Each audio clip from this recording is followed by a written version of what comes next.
So once you're in Premiere Pro, you're going to click on New Project, and you're going to name it something. I'm going to name it Video. And if you click here, you can choose where you want it to save, and I'm just going to click OK.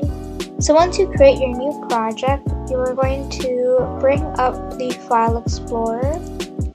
Mine is right here, and I'm just going to drag in my video onto this little project video file thing. Or you could always just double click on this to open it up too, but that's the easiest way I found. And then you're just going to drag your video file onto the timeline and it'll open it up. Right here, I'm just going to zoom in by going like that, and that zooms in of what you can see of the video, and I just like to go about there. First, what I'm going to do is I'm going to crop out the first part so it doesn't show the OBS screen. So I'm just going to move this blue lamp marker over to where I want to cut it. Okay, this is where I want to cut it, so I'm going to go over to the razor tool right here, and I'm going to press right there and it cut. I'm going to go back to the selection tool, click on the part I don't want and delete it. And I'm going to move this clip to the front. So now it's starting exactly at my Roblox studio. So I don't want my audio to come into the recording, so I'm going to right click on it, click unlink, and then I'm just going to click the audio track and delete it. So it is here. So there's no audio on the recording.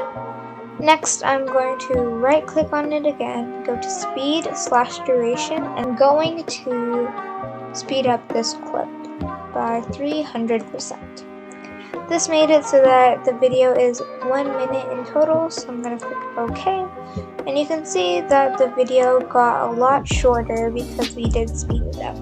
Okay, now what I'm going to do is I'm going to cut some more parts.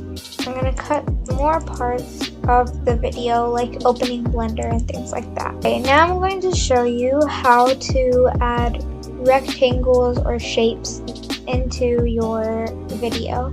So first, what you're going to do is you're going to go over to the pen tool, right click on it or hold down, and you're going to change it to the rectangle tool. Then what you're going to do is, I just want to cover up this top part here, so I'm going to outline it just like that.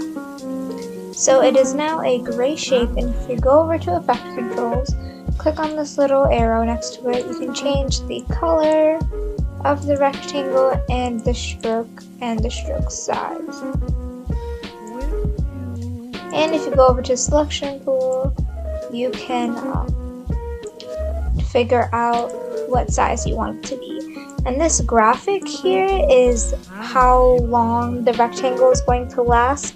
So I'm just going to extend it all the way from the beginning of the video to the end. So now this purple line was covered up by this rectangle.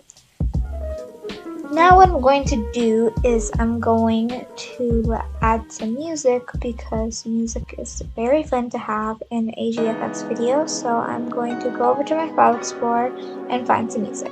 Okay, I went into my music file and I'm just going to drag in my favorite one, which is Summer, and I'm going to drop it onto my project timeline. So you can see that the music loaded in, and the music is a bit longer than the video, so I'm just going to drag that back to the video. Okay, that's sounding good, and I actually want to add some text into my video. So I'm going to go over to the beginning of my video, click on the text tool, and click right on the video, and I'm going to say hi. So over to the side, you can click on this, and you can change the font. I have this Hello Avocado, and you can also change the size of your text and the color, and if it has a stroke or not. Okay, so there's my text, and you can also move it by selecting the selection tool, and you can see that it is there.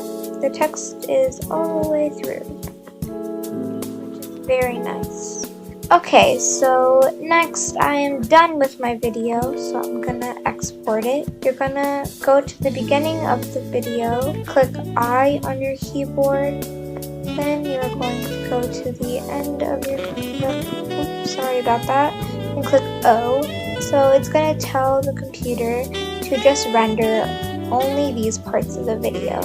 Then you're gonna go to File, Export, Media, and then you'll make sure the preset is on Match Source High Bitrate and the format is H.264,